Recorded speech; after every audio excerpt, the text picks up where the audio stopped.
Assalamualaikum warahmatullahi wabarakatuh. Perkenalkan, nama saya Syafara Dwi Cahaya Palupi dari kelompok 1. Di sini saya dan teman-teman saya dari kelompok 1 akan menjelaskan tentang 1. Pengertian bisnis dan lingkungan, 2. Manajemen dan organisasi perusahaan.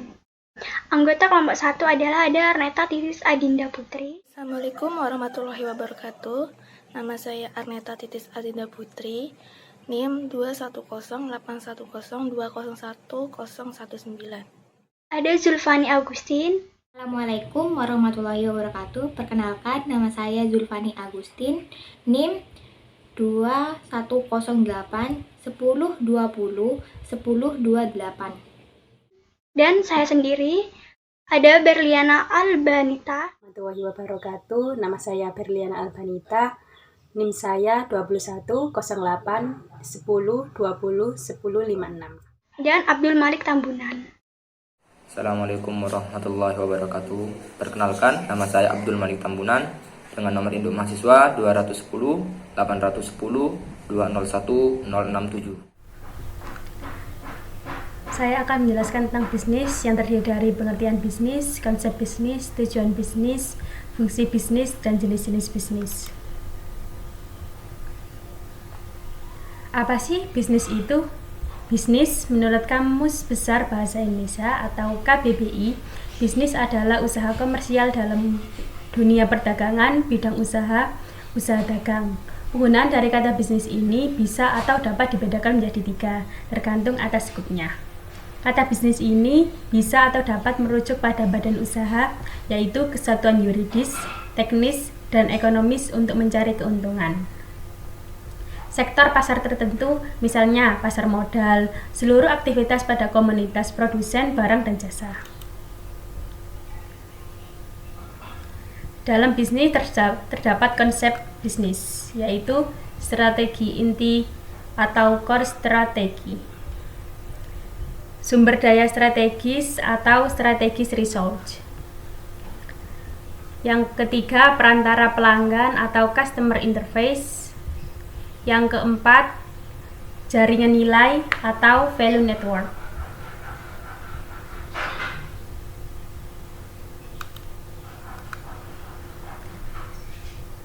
Dalam bisnis terdapat tujuan bisnis. Beberapa tujuan bisnis yakni sebagai berikut. Yang pertama, untuk memperoleh keuntungan dari kegiatan bisnis. Yang kedua, untuk pengadaan barang ataupun jasa yang dibutuhkan oleh masyarakat. Yang ketiga, untuk mencapai kesejahteraan pemilik faktor produksi dan masyarakat. Yang keempat, menciptakan lapangan pekerjaan bagi masyarakat. Yang kelima, untuk menunjukkan eksistensi suatu perusahaan dalam jangka panjang. Yang keenam, untuk meningkatkan kemajuan dan pertumbuhan ekonomi masyarakat secara umum. Yang ketujuh, untuk menentukan prestis dan prestasi. Adapun beberapa fungsi bisnis. Yang pertama, from utility, yaitu fungsi produksi di mana sebuah bisnis menghasilkan suatu barang atau jasa yang dibutuhkan masyarakat. Misalnya perusahaan furniture, perusahaan jasa keuangan. Yang kedua, place utility, yaitu fungsi distribusi di mana sebuah bisnis menyalurkan suatu barang atau jasa ke lokasi terdekat yang bisa dijangkau konsumen. Yang ketiga, possessive utility, yaitu fungsi penjualan dalam bisnis di mana sebuah perusahaan menjual suatu produk ke konsumen yang membutuhkan, baik itu barang maupun jasa. Yang keempat, time utility, yaitu fungsi penyimpanan dan pemasaran dalam bisnis, di mana barang pada saat itu kurang bermanfaat untuk nanti dikeluarkan pada saat barang tersebut lebih bermanfaat. Jenis-jenis bisnis. Bisnis dapat diklasifikasikan menjadi beberapa jenis, antara lain bisnis ekstraktif adalah aktivitas bisnis yang pergerakannya di bidang pertambangan dengan melakukan penggalian bahan-bahan tambang yang ada di dalam dan terkandung di perut bumi. Beberapa contoh bisnis di bidang ekstraktif diantaranya tambang emas, tambang minyak bumi, tambang gas bumi, tambang tembaga, dan lain sebagainya. Yang kedua, bisnis agraris. Ini merupakan sebuah kegiatan bisnis yang dalam pergerakannya pada bidang pertanian, peternakan, perkebunan, perikanan, dan kehutanan. Adapun contoh bisnis di bidang agraris diantaranya bercocok tanam padi di sawah, perusahaan kebun kelapa sawit, budidaya tanaman obat atau herbal, perkebunan sayur organik, dan lain sebagainya. Yang ketiga, bisnis industri. Ini adalah aktivitas bisnis yang pergerakannya pada bidang industri manufacturing seperti industri pesawat terbang. Bisnis jasa. Ini adalah aktivitas bisnis yang pergerakannya dalam bidang jasa yang menghasilkan produk tidak dalam bentuk fisik seperti jasa, asuransi, pendidikan, dan pariwisata. Apa sih lingkungan bisnis itu? Lingkungan bisnis atau business environment adalah kondisi yang terjadi di sekitar bisnis atau perusahaan yang dapat mempengaruhi kegiatan atau laju usaha tersebut. Nah, lingkungan bisnis ini penting, sangat penting untuk perusahaan karena akan mempengaruhi performa perusahaan. Terus contohnya lingkungan bisnis itu apa sih? Contohnya itu seperti ekonomi, teknologi, dan juga persaingan. Lingkungan bisnis itu dibagi menjadi dua, yaitu lingkungan internal bisnis dan lingkungan eksternal bisnis. Nah, yang pertama adalah lingkungan internal bisnis atau internal business environment. Lingkungan internal bisnis adalah jenis lingkungan bisnis yang terjadi di dalam tubuh perusahaan itu sendiri dan punya pengaruh tinggi terhadap aktivitas bisnis. Internal business environment terbagi menjadi 3 bagian, yaitu research, capability, dan core competencies. Yang dimaksud dengan research adalah ketersediaan bahan baku bagi perusahaan. Kemudian capability adalah kemampuan perusahaan untuk memenuhi hak-hak para karyawannya. Dan core competencies adalah kemampuan perusahaan untuk bersaing dengan perusahaan yang lain. Yang kedua adalah lingkungan eksternal bisnis atau external business environment. Lingkungan eksternal bisnis merupakan faktor yang terjadi di luar perusahaan. Perusahaan tak bisa mengontrol hal tersebut kecuali terus beradaptasi dan terus menyesuaikan. Lingkungan bisnis eksternal dikategorikan menjadi threat of new entries, regaining power of customer, threat of subtitle products, regaining power of supplier, dan intensity of competitive rivalry. Nah, yang dimaksud dengan threat of new entries adalah ancaman bagi produk serupa saat pertama kali diluncurkan. Kemudian, bargaining power of customer adalah daya tawar yang dilakukan oleh customer atau pembeli. Kemudian, threat of substitute products adalah ancaman bagi produk kita yang dimungkinkan akan digantikan oleh produk yang lain. Kemudian, bargaining power of supplier adalah daya tawar bagi supplier yang dilakukan oleh pemasok. Dan intensity of competitive adalah sikap bagi perusahaan untuk menangani semua tantangan yang dilakukan oleh kompetitor. Kemudian ada faktor-faktor yang mempengaruhi lingkungan bisnis, yaitu dibagi menjadi 2, yaitu faktor internal dan faktor eksternal. Faktor internal lingkungan bisnis adalah faktor internal yang mempengaruhi dari dalam lingkungan bisnis, meliputi perencanaan dan kebijakan, penawaran nilai, sumber daya manusia, sumber daya pemasaran dan finansial, merek, peralatan, perlengkapan, dan lain sebagainya. Sedangkan faktor eksternal adalah faktor yang mempengaruhi dari luar lingkungan bisnis, meliputi konsumen, pemasok, kompetitor, publik, media dan pemasaran, talenta, ekonomi makro, sikap politik, dan penggunaan teknologi. Manfaat memahami lingkungan bisnis. 1. Membantu mengidentifikasi peluang bisnis. 2. Memanfaatkan sumber daya dengan baik. 3. Menghadapi perubahan. 4. Bantuan dalam perencanaan. 5. Membantu bisnis meningkatkan performanya. 6. Mengidentifikasi ancaman dan sinyal peringatan dini. 7. Bermanfaat dalam mendeteksi dan merakit sumber daya. 8. Lingkungan bisnis membantu beradaptasi dengan perubahan yang cepat. 9. Lingkungan bisnis membantu perencanaan dan penetapan kebijakan. Ciri lingkungan bisnis yang sehat antara lain 1. Dinamis. Dinamis merupakan perubahan lingkungan yang konstan, baik secara sosial, politik, ekonomi, dan teknologi, menghasilkan sifat lingkungan bisnis yang dinamis. Kedua, tidak dapat diprediksi. Tidak dapat diprediksi karena sifatnya yang dinamis. Suasana ketidakpastian selalu ada. Prekognisi tidak mungkin dilakukan dan karenanya tidak ada cara untuk meramalkan peristiwa masa depan yang mungkin berdampak pada lingkungan bisnis.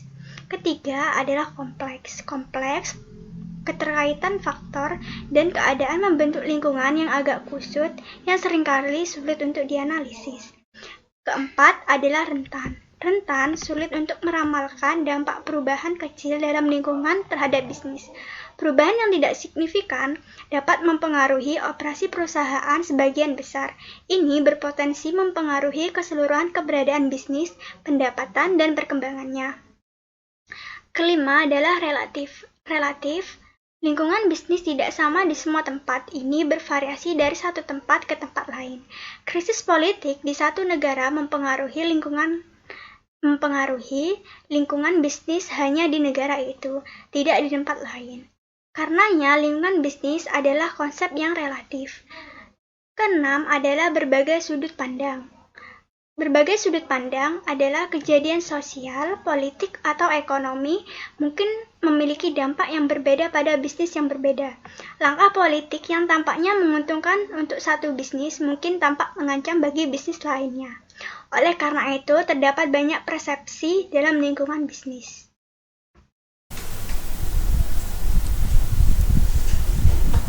Manajemen. Apa sih manajemen itu?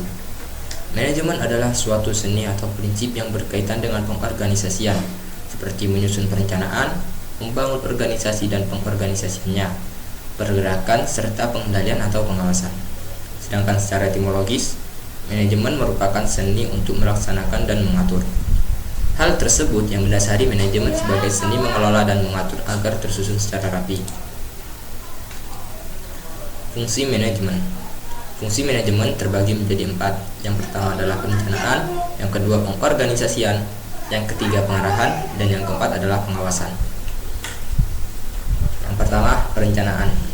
Perencanaan adalah rangkaian proses pemilihan atau penetapan tujuan organisasi dan penentu strategi yang dibutuhkan untuk mencapai tujuan. Fungsi perencanaan adalah fungsi yang paling penting di antara fungsi-fungsi yang lainnya, karena tanpa fungsi perencanaan, maka fungsi-fungsi yang lainnya tidak akan terlaksana. Yang kedua adalah pengorganisasian. Pengorganisasian adalah rangkaian aktivitas pembagian tugas yang akan dikerjakan serta proses pengembangan struktur organisasi yang sesuai dengan tujuan perusahaan. Fungsi pengorganisasian wajib dijalankan dengan baik agar dapat mengatur sumber daya manusia dan sumber daya yang lainnya. Dengan begitu, sumber daya yang ada di dalam suatu perusahaan dapat berfungsi secara baik dan secara optimal. Yang ketiga adalah pengarahan. Pengarahan adalah suatu tindakan untuk mengusahakan agar semua anggota berusaha agar dapat mencapai sasaran sesuai dengan perencanaan. Fungsi ini bertujuan mengarahkan atau mengendalikan agar pekerjaan semakin efektif dan efisien. Yang keempat adalah pengawasan. Pengawasan adalah suatu tindakan yang bertujuan untuk menilai pekerjaan yang telah dilakukan oleh sumber daya manusia yang ada di suatu perusahaan. Fungsi pengawasan sangat penting untuk dilakukan karena fungsi ini menentukan kualitas layanan dan produk yang dihasilkan di dalam suatu perusahaan.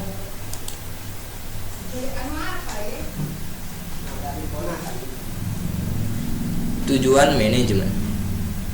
Tujuan manajemen terbagi menjadi 3. Yang pertama adalah menentukan suatu strategi yang efektif serta efisien untuk mencapai tujuan yang telah ditentukan. Yang kedua adalah mengatur dan menjaga kesehatan emosi, keuangan, dan semua sektor pada suatu perusahaan. Yang ketiga adalah mengevaluasi dan meninjau kembali suatu kekuatan, kelemahan, peluang, maupun ancaman.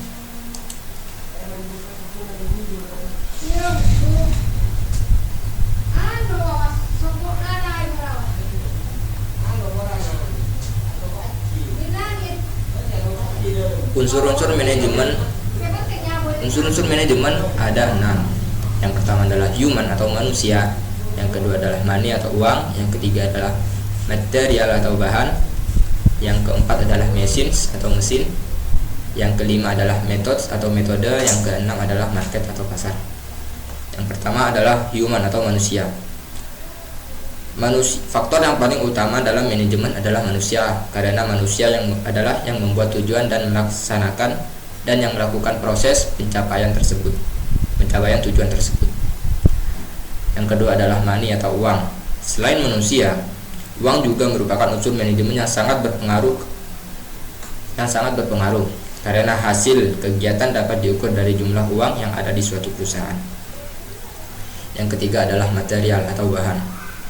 Ketersediaan bahan baku atau material sangat vital dalam proses produksi. Tanpa material, perusahaan tidak bisa mengolah sesuatu untuk dijual.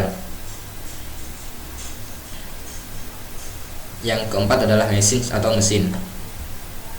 Mesin sangat dibutuhkan manusia untuk melakukan pekerjaan yang sulit agar menjadi mudah dan cepat.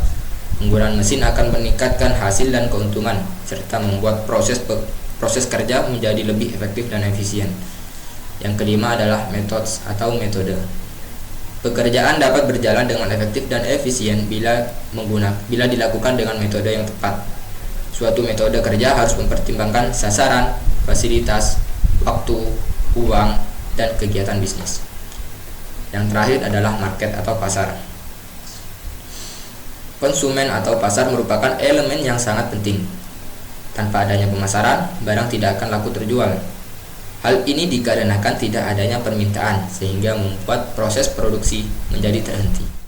Saya akan menjelaskan tentang organisasi perusahaan. Apa sih organisasi perusahaan itu? Organisasi perusahaan adalah suatu proses yang menjadi tempat orang-orang berinteraksi untuk mencapai tujuan perusahaan. Organisasi perusahaan adalah suatu rangka dasar yang menjadi tempat orang-orang melangsungkan kegiatannya untuk menerima, menyimpan, mengolah, dan menyajikan informasi dan merawat aktivitas. Organisasi perusahaan terdiri dari organisasi formal dan organisasi informal. Organisasi formal adalah kumpulan dari 2 orang atau lebih yang mengikat diri dengan suatu tujuan bersama, secara sadar serta dengan hubungan kerja yang rasional. Sebuah organisasi formal memiliki struktur yang dirumuskan dengan baik. Struktur ini menerangkan hubungan-hubungan otoritasnya, kekuasaan, akuntabilitas, dan tanggung jawabnya. Struktur yang ada juga menerangkan bentuk saluran-saluran dan melalui apa komunikasi berlangsung. Contoh, organisasi formal adalah perusahaan, badan pemerintah, sekolah, dan negara. Sedangkan organisasi informal adalah kumpulan dari 2 orang atau lebih yang terlibat pada suatu aktivitas serta tujuan bersama yang tidak disadari. Keanggotaan organisasi-organisasi informal dapat dicapai secara sadar maupun tidak sadar. Kerap kali sulit untuk menentukan waktu eksakt seseorang menjadi anggota organisasi tersebut. Sifat eksakt hubungan-hubungan antara para anggota bahkan tujuan-tujuan organisasi yang bersangkutan tidak terspesifikasi. Contoh organisasi informal adalah arisan ibu-ibu, orang-orang di kendaraan umum, dan sekumpulan penonton yang menyaksikan sepak bola. Adapun bentuk-bentuk organisasi. Yang pertama, organisasi garis. Organisasi garis merupakan bentuk organisasi tertua dan paling sederhana. Ciri-ciri bentuk organisasi ini yaitu organisasinya masih kecil, jumlah karyawan sedikit, dan saling mengenal serta spesialisasi kerja belum tinggi. Yang kedua, organisasi garis dan staf. Organisasi garis dan staf dianut oleh organisasi besar.